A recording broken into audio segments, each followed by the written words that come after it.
Hello friends, welcome back to media talks. நான் உங்கள் Mounika. So இந்த அப்டேட் வந்து பார்த்திங்கன்னா, நம்ம விஜயும் காவேரியும் வந்து மாற்றி ப்ரப்போஸ் பண்ணியிருக்காங்க.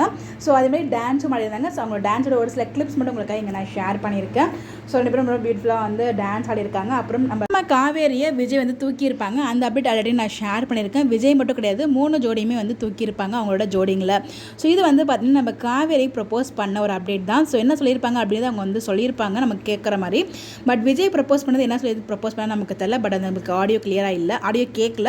பட் காவேரி என்ன சொன்னாங்க அப்படின்னு பார்த்தீங்கன்னா, ரொம்ப பிடிக்கும். அது மட்டும் இல்லாமல் நான் உங்க கூட இருக்கும்போது சேஃபாக இருக்க மாதிரி நான் ஃபீல் பண்ணியிருக்கேன். ஸோ நீங்கள் வந்து எனக்காக எல்லா இடத்துலையுமே நின்றுருக்கீங்க. ஒரு பொண்ணுக்கு இப்படி இருந்தால் தான் ரொம்ப பிடிக்கும். ஒரு பொண்ணுக்கு நான் அவங்க அப்பா எப்படிலாம் இருக்கணும்னு ஆசைப்படுறாங்களோ அந்த மாதிரி நீங்கள் வந்து எனக்கு இருந்திருக்கீங்க. எங்கள் அப்பா எப்படி என்கிட்ட இருப்பாங்களோ அந்த மாதிரி நீங்கள் வந்து இருந்திருக்கீங்க. எல்லா பொண்ணுங்களும் இப்படி தான் ஆசைப்படுவாங்க அப்படிங்கிற மாதிரி சொல்லி அவங்க ப்ரப்போஸ் பண்ணியிருப்பாங்க.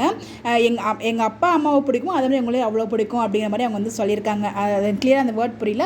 அவங்களுக்கு மேலே அதிகமாக பிடிக்குமா இல்லை அவங்கள மாதிரி பிடிக்குமா, அதே ஒரு வேர்டு வந்து சொல்லியிருப்பாங்க. ஸோ அந்த மாதிரி வந்து ரொம்ப அழகாக வந்து ப்ரப்போசல் பண்ணியிருப்பாங்க. அதை கேட்கும் போதே அவ்வளோ ஒரு சுபமாக இருந்துச்சு அவங்களோட ப்ரப்போசலில். நம்ம காவேரி வந்து ரொம்ப அழகாக வந்து ப்ரப்போஸ் பண்ணியிருப்பாங்க. அடடா, இந்த மாதிரி சீன்ஸ்லாம் ஏங்க எபிசோடில் வைக்க மாட்டேங்கிறீங்க அப்படிங்கிற மாதிரி இருந்துச்சு. எபிசோடில் கண்டிப்பாக இதுக்கப்புறம் பார்க்குறதுக்கு இப்போ வாய்ப்பே இல்லை. இப்படி நம்ம பார்த்துக்கிட்டா தான். ஸோ ஃபேன்ஸ் மீட் அரேஞ்ச் பண்ணுறதுக்கு ரொம்பவே தேங்க்ஸ். இந்த மாதிரிலாம் எங்களால் பார்க்க முடிஞ்சிச்சு. நம்ம விஜய் வந்து பார்த்தீங்கன்னா என்ன சொல்லி ப்ரப்போஸ் பண்ணாங்கன்னு தெரியல. இவங்க வந்து ஒரு பில்லோ மாதிரி இருந்துச்சு, ஒரு ஹாட்டின் பில்லோ, அது மாதிரி தான் அவங்க கொடுத்துருந்தாங்க நம்ம காவேரி. நம்ம விஜய் வந்து பார்த்தீங்கன்னா ரோஸ் கொடுத்து கீழே நீ டவுன் போட்டுலாம் வந்து ப்ரப்போஸ் பண்ணியிருப்பாரு. பட் என்ன சொன்னால் நமக்கு தெரியல. எபிசோட் பார்க்கும்போது, ஐ மீன் அவங்களோட இன்டர்வியூ பார்க்கும்போது நமக்கு கிளியராக தெரியும். பட் எவ்ரிவேஸ் நம்ம என்னெல்லாம் பார்க்கணும்னு ஆசைப்பட்டோமோ அந்த மாதிரிலாம் வந்து பார்த்தீங்கன்னா டீம் வந்து டிசைட் பண்ணியிருந்தாங்க. தூக்குறது, டான்ஸ் ஆடுறது, ப்ரப்போசல், ஸோ இன்னும் நிறைய இது இருக்கும் போல். எபிசோட் பார்க்க நான் ரொம்ப வெயிட் பண்ணிட்டு இருக்கேன். ஸோ நீங்கள்லாம் பார்த்தீங்களா வீடியோஸ்லாம்? ஸோ பார்க்காதவங்க இதை பார்த்து தெரிஞ்சுக்கோங்க. இந்த மாதிரி அப்டேட் தெரிஞ்சுக்க நம்மளோட சேனலை ஃபாலோ பண்ணிங்க. நிறைய பேக் டு பேக் அப்டேட்ஸ் இருக்குங்க, மறக்காமல் ஃபாலோ பண்ணிக்கோங்க.